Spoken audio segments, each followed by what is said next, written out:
Wake that ass up. Early in the morning. The Breakfast Club. Morning, everybody. It's DJ Envy, Angela Yee, Charlamagne the Guy. We are the Breakfast Club. Now we have some special guests joining us this morning, Absolutely. and I'm not going to tear your names up. So I'm not even Don't even try. Let them introduce themselves, please. Please. My name is Millete Birhanemaskel. I'm from Denver, Colorado, and originally from Tigray in Ethiopia. What's up, everyone? My name's Andom, Ghebreghiorgis from Money Earning Mount Vernon, New York. My family comes from Eritrea.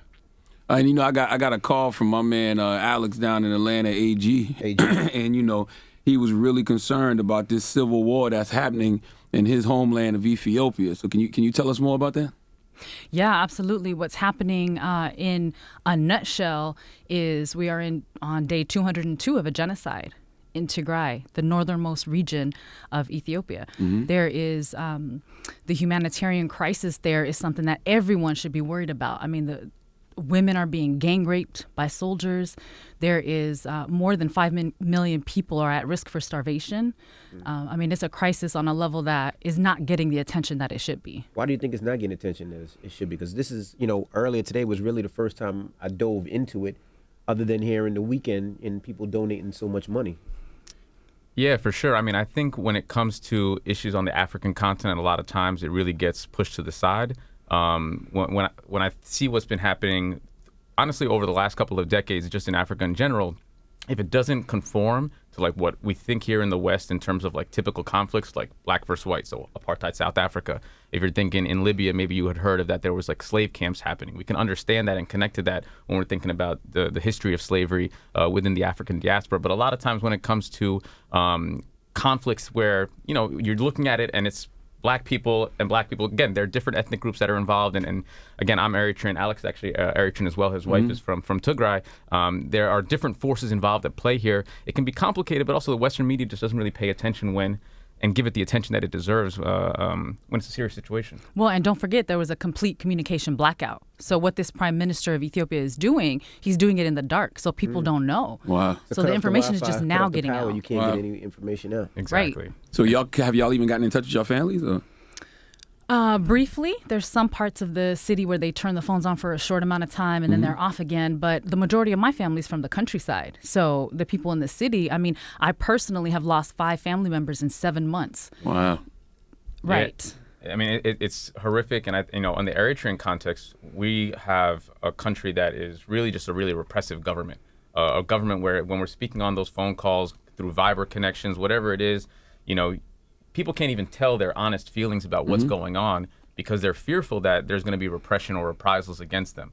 And obviously, again, the context is different on the Eritrean side from what's going on in Tigray because Eritreans, they're conscripted soldiers being forced into Tigray, and there have been a lot of abuses. But again, you can't even really get full information through some of those channels because, again, people can't speak openly. So break down why. Why is it so much turmoil and so much fighting and so much war and everything that you just say? Why?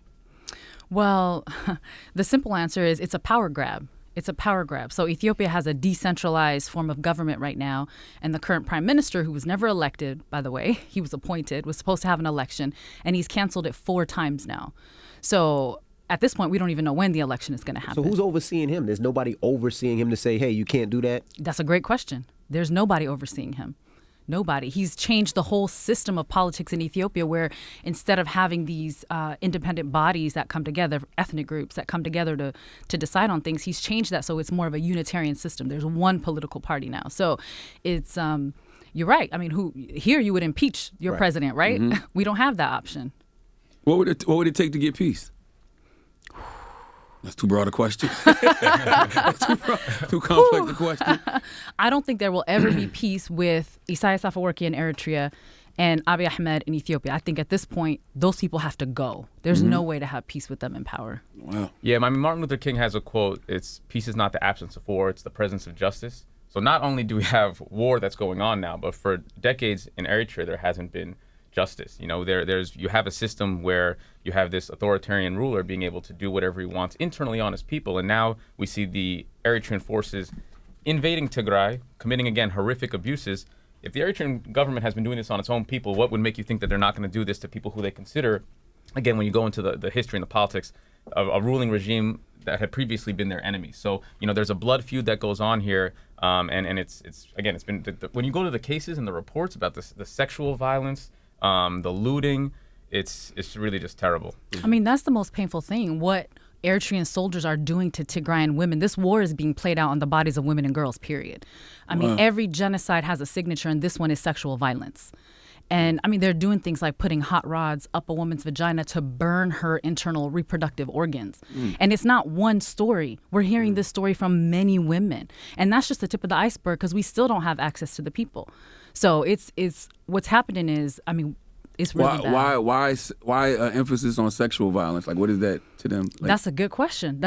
I don't know. I think, well, first of all, there are two things. I think the first thing is that, again, many of the forces that are sort of operating in that region are operating lawlessly. Like, there is no one sort of overseeing what's happening. There aren't the sort of journalists or the media availability to be able to communicate what's happening in a rapid fashion. And then at the same time, like, there are issues in terms of like identity. Like, when you're thinking about sexual violence, like, this is deeper than just, like murder or something like that. Like, you're trying to strike fear into the hearts of an entire group of people.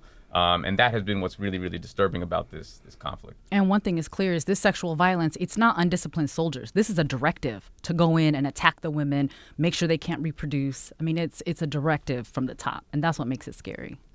Wow. Well, what can people do? I mean, because it's like, I'm sure a lot of people will listen and be like, well, what can we do? We're here in the U.S. How can we help? Is it a matter of talking about it? Is it a matter of spreading awareness? Is it donating to something? What can people do? Donating is tough because there's a lot of money going into this conflict, into Tigray, supposedly for humanitarian aid and help, but it's being blocked by Amhara militias, by Eritrean troops, by Ethiopian federal forces. So the actual resources are there, but they're not getting to the people. So I think, yeah, we need donations, we need that kind of thing to happen, but that's not it. Right now, what we need is protection for the people on the ground, and we need people to advocate. I mean, there's no denying when Black America speaks up, people listen. And so what we need is for people to speak up for people in Tigray and bring awareness to this and share your platform like what you're doing right now. Yeah, and I think, as someone who's not Tigrayan, but as an Eritrean person, today, for example, is our Independence Day, right? Like, I'm wearing this shirt, and who is it? This is a famous person known as the Beni Amr boy. Like, in any Eritrean Ethiopian household back in the day, you would have seen it saying, like, welcome to Eritrea, welcome to Ethiopia. But this person actually, like, they were a teenage soldier fighting in Eritrea's liberation. They ended up, no one knows where they are. They presume that they were killed. But for me, like, growing up, there was this famous photo of Eritreans marching in the streets of Harlem back in the 70s. And it became viral when Nipsey Hussle was murdered because Nipsey Hussle's father was actually in that photo. I never knew that his father was in that photo. Wow. Yeah. And so when it went viral, I was like, showing my mother this, and she goes, "Oh yeah, I'm in this photo too." And I was like, like, I've been looking at the photo for, I saw my father who had passed away. They were in the photo, and Nipsey Hussle's father is holding up this sign that says, "Down with apartheid and imperialism." Other Eritreans are holding signs saying, we support the struggle for African Americans and struggle for justice. Other people are saying, liberation for the Eritrean people. And so as a young kid, I saw in that photo, even though I didn't know Nipsey Hussle's father was in it, I didn't know my parents were in it, I saw that you had these immigrants recently in this country, in New York City, showing solidarity with people around the world, Black people around the world, oppressed people around the world. And I think that's just something that, for me as an Eritrean, when I think of my identity as an Eritrean, when I think of my identity as a Black American, that struggle for justice is something that's like part of our blood, like that's who we are. And so that's what I think is important for everyone to just say, like, look, we recognize what's going on in Ethiopia and Tigray is wrong. And we see you, we hear you, we bear witness, and we support you. And Nipsey, I'm sorry, go ahead. No, I was going to say there's a long history of that type of collaborating too. I mean, during the Battle of Adwa, so you all probably know what the Battle of Adwa is. It's when the No, I don't. No, okay. So the Battle of Adwa is it's a really famous story about how these Africans beat back Italian colonizers. So there's a story that Ethiopia's never been colonized. There's some issues with that story, but Italy tried to colonize twice, and it was the famous Battle of Adwa when these Africans who were less equipped, less powerful, were able to beat back those colonizers and kick them out of the country. Wow. But when the Battle of Adwa was happening, there were African American soldiers who were enlisting and trying to go help the Ethiopians beat back these colonizers. So there's a long history of trying to help one another and support one another. And so that's where we're at right now too. We need help. Yeah, Nipsey's was Eritrean. Tiffany Haddish is Eritrean. I know she goes over there a lot. Do celebrities help out? Cause I saw The Weeknd donate $1 million. So do other celebrities get involved with the cause? I mean, it sometimes can be tough because the political discourse that exists, certainly in Eritrea because of a repressive regime, in Ethiopia, we've seen like ethnic tensions be weaponized, not only in Tigray, where the whole state machinery is really going at Tigray, but also for other ethnic groups as well. There are a lot of killings of Oromos, Amharas, but the political discourse is tough sometimes for people to get involved. So I think maybe celebrities are sometimes hesitant. But at the same time, we don't necessarily, let me not say we. I personally, it's not just about celebrity activism, right? It's like the grassroots, all of the people recognizing like something is unjust and us standing up for it. As Eritreans, we don't really have that many celebrities, so I don't know anyone else besides them too. But I don't know in terms of Ethiopia's side. I think there's been some disappointment in that a lot of people haven't been speaking up, and this is such a huge crisis, and now it's not even controversial to talk about anymore. So I think there is some disappointment. But I'll tell you who is speaking up. You mentioned The Weeknd. Naomi Campbell has talked about it. Erykah Badu has talked about it. So there are a lot of celebrities who are speaking up and sharing their platform, what you're doing right now. Yeah. And by the way, the other thing is, I guarantee you that right now in your DM, you're getting messages from people who are saying, this is fake. This is not really happening. This is propaganda. In spite of all the reports, CNN, Amnesty International, there's all of this verification that this is actually happening. Actual victims? Our own families, right. We have actual testimony from our families that this is happening. But, there's this belief, or for some reason, there's just this group of people that are going to tell you this is fake news. This isn't real. This isn't happening. And so I think a lot of celebrities don't want that kind of attention, so they're afraid to speak up. Why do you think, this country is so quick to help every other nation, but haven't jumped out to help or even say anything about this? Why do you think that is? I think it's just it's not. Where's the political capital? What do you gain? You have much more to lose. So you feel like people don't have, this country has nothing to gain from helping, or? Yeah, Africa, we're the dark continent, So what did Trump say? Shithole countries. Yeah. That's what they say to us, but then behind the scenes, they pillaging all the resources. That's right. No, that's right. Exploiting left and right. So. And you got to look at the African Union. The African Union has done nothing to, Africans don't even value African lives. So, we get upset that other people aren't speaking up, but we're not even helping ourselves. It's frustrating. It's really frustrating. Why do you think the Palestine-Israel conflict gets so much press? But it seems like this is essentially the same thing happening in Ethiopia. There's certainly similarities in terms of in Tigray you have a besieged population where they're sort of being attacked from all sides. First, it's amazing that it's finally getting attention what's going on in Palestine and the human rights abuses. But I think it's a little bit different in the sense that the U.S. has been very, very complicit, and our military aid goes in funding that. So I see some differences, and I think it's just also a much more well-known issue. I don't know if you have Listen, what's happening in Palestine, let's just call it what it is. It's ethnic cleansing. They're taking people's property. They're killing people. Multiply that by 1,000. That's what's happening in Tigray. But look, black pain and black suffering doesn't get the same attention anywhere. That's right. So I'm not surprised that we're not getting the same attention. I'm glad Palestine is getting the attention that it is, but it seems like we got to speak up for ourselves. As far as you know, has the Biden administration tried to get involved? Or? Yeah, recently over the last couple of days, there have been more statements coming out. Just yesterday there was a visa ban that was put out on, sort of all sides involved in the conflict. But really, they relate to the game. We're going on now 7 months of what's happening, and 7 months in, there's nothing more else to say about that. And again, as someone who's non-Tigrayan, viewing this from the outside, I can only imagine the sort of pain and that people have to go through, again, not being able to communicate with their families, and the whole world is watching. We hear about never again all the time, but they don't actually actualize that into anything where you actually have to commit resources, commit energy to making change happen. Don't forget, Trump was the one who was in office when this started. So Biden hasn't had a full 7 months to really address this. You know what I mean? Trump wasn't going to do anything. He didn't care. He had nothing to gain from it. Trump was transactional. So I would say, Biden's team, they've done a lot in a short amount of time. They've sent a special envoy to the Horn of Africa. They, as soon as he came back, when Jeffrey Feltman came back, within 24 hours, you had Senate Resolution 97 was passed. The UN passed, the Right to Protect Act. So I think a lot has happened under Biden. It's not fast enough. We're talking about at least 150,000 people have been killed, at least. If you multiply, if you divide that by 202 days, it's 175 people a day, or 700 people a day. So it's a lot of people who are dying. So it's not fast enough. It's just not fast enough. We're all losing our families. But hopefully, with the sanctions that have been announced, something's going to change. Why should the U.S. care about this conflict? Well, I mean, the U.S. has always sort of seen Ethiopia as like the linchpin of the Horn of Africa. It's like, and that has been problematic in some ways because, again, the U.S. strategic interests sometimes can override different interests in the region. But, Ethiopia is the second most populous country in Africa. It has over 80 ethnic groups. It's an important country when we're thinking about regional stability. So, like, the potential balkanization of Ethiopia is something that, if you just care about it from like geopolitical interests, you should care. But also, again, like we're talking about tens of thousands, not hundreds of thousands of people dying. People should care just on a humane and moral level.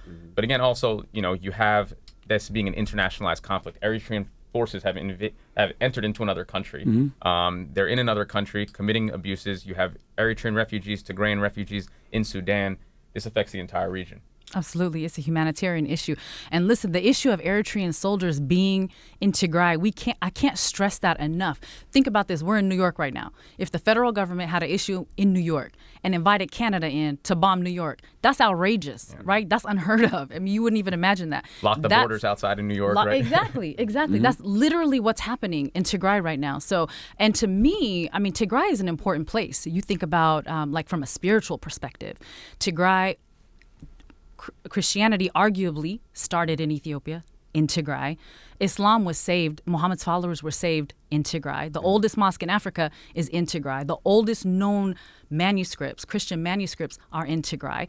All of those things have been looted. All of those places have been bombed in this conflict. That's not coincidental. It's literally spiritual warfare that's happening. I didn't even say this, but they've locked up the Black Pope, the Pope of Ethiopia, literally the head of the entire church in Ethiopia, is on house arrest because he spoke up. He's an ethnic Tigrayan and he spoke up. And I mean, that alone should make you want to act. So again, how can people help if they want help? Is there a way to, besides posting on their Instagram and talking about it? How would you advise people to help who are listening now? I think awareness is the big thing. I mean, honestly, people still don't know. So raising the awareness, reaching out to your senators, reaching out to your congresspeople, follow. There's several organizations that you can follow that have action items and things that you can do to get involved, whether it's signing petitions or donating money. I can mention some of those if you want. But please. Sure. Okay. Omna Tigray is one of them. Tigray Action Committee is another one. HPN for Tigray, Health Professionals for Tigray, is another one. Stand with Tigray is another one. So there's all these organizations. Just go to their websites, and there's lots of ways that you can interact and get involved. Yeah, and on the Eritrean side, part of what's happening right now is the authoritarian ruler Isaias Afwerki's efforts to try to consolidate power. And again, there's a long-standing blood feud between him and the Tigray, the TPLF, the former regional government that's now sort of embroiled in this war. And so from the Eritrean side, committing to ensure that Eritrea itself does not have to deal with this authoritarian ruler is something that all people should be able to stand up for. So, we need more advocacy. We need people saying that, like, what's going on in Eritrea is not only just going to stop within Eritrea's borders, right? It extends beyond its borders. We see refugees struggling not only in Tigray, throughout the world. And so, like, if people can take action in campaigns that are going on the Eritrean side, like the Free Siham campaign, this is a girl who was imprisoned in Eritrea when she was 15 years old for fleeing the country. She's actually born in LA. She's Eritrean American. She's been in secret prison for the last 9 years. And so all of these things, human rights abuses that happen internally within Eritrea, again, it doesn't stop at Eritrea's borders because, again, the authoritarian ruler we have. So get involved with One Day Siyum and check out, many of these different accounts that are focused on Eritrean human rights abuses. Again, so we can show solidarity and make sure that what's happening in the region no longer stands. That's right. Well, give me your name one more time because I don't want to kill your names, guys. Millete Birhanemaskel. Andom Ghebreghiorgis. All right. It sounds very royal. I can't pronounce it, but it sounds very royal. Okay? Thank you. Well, it's the Thank y'all Breakfast for Club. coming. Thank you for coming. Thank you for sharing your Appreciate you. platform.